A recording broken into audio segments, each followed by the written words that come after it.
আসসালামু আলাইকুম। আশা করি আপনারা সবাই ভালো আছেন। আমিও ভালো আছি আলহামদুলিল্লাহ। আজকে আমার স্টাইলের রোস্ট রেসিপি নিয়ে চলে আসলাম। আশা করি আপনাদের সবাই ভালো লাগবে। এখানে চিকেনটা আদা রসুন জিরা পেস্ট দিয়ে একটু লবণ দিয়ে মেখে রাখলাম আধা ঘন্টার জন্য। তারপর পেঁয়াজ রসুন ব্লেন্ড করে নিলাম।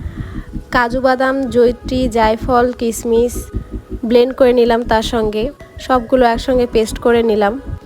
অফ ক্যামেরাতে পেঁয়াজ বেরেস্তা করে নিয়েছি ওই কড়াইয়ে, আবার রোস্টের চিকেন পিসগুলো ভেজে নিচ্ছি। এগুলো যখন ভালো মতো ব্রাউন কালার হয়ে যাবে তখন তুলে নেব। এ পিঠ ও পিঠ ভালো মতো ভেজে নিতে হবে। আমি একই সঙ্গে 3 পিস করে দিয়ে ভেজে নিয়েছি। এরকম হয়ে গেলে উঠায় নিতে হবে। সবগুলো রোস্ট ভাজা শেষ আমার অফ ক্যামেরাতে। এখানে ওই তেলে একটু ঘি দিয়ে তেজপাতা সাদা ফল দেওয়ার পর যেই পেস্টটা করে রেখেছিলাম সব কিছুর সেটা দিয়ে দিলাম। কাঁচামরিচ দিয়ে দিলাম পরিমাপ মতো, দিয়ে মশলাটা কষায় নিতে হবে ভালো মতো করে। মশলা কষানো প্রায় শেষ আমার। আরও এখানে অনেক কিছু অ্যাড করতে হবে। এখন এখানে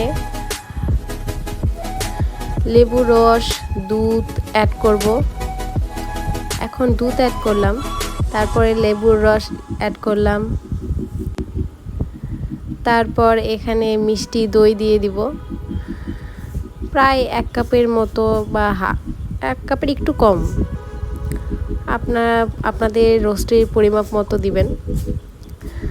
তারপরে এখানে যেটা রাঁধুনির রোস্ট মশলা আছে সেটা দিয়ে দিব এখানে, পুরোটার থেকে একটু কম।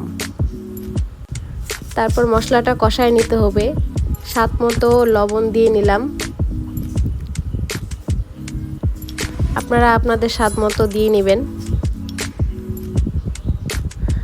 আর কেউ যদি আমাদের মতো বেশি মরিচ খেতে পছন্দ করেন বলতে ঝাল ঝাল, তাহলে গুঁড়া মরিচ দিতে পারেন, না হলে স্কিপ করতে পারেন। এরপর ভাজা চিকেনগুলো দিয়ে দিলাম। তারপর ভালো মতো নেড়ে মিশিয়ে নিতে হবে। তারপরে পরিমাপ মতো পানি দিয়ে দিতে হবে এটা সিদ্ধ হওয়ার জন্য। একটু হালকা চিনি দিয়ে দিলাম স্বাদ বসানোর জন্য। এদিকে ভালো মতো বলক উঠে গেছে আমার রোস্টের, প্রায় রোস্ট হয়ে এসেছে। এর উপরে পেঁয়াজ বেরেস্তা দিয়ে দিলাম। রোস্ট রেডি, পরিবেশন করে ফেললাম। আশা করি আপনাদের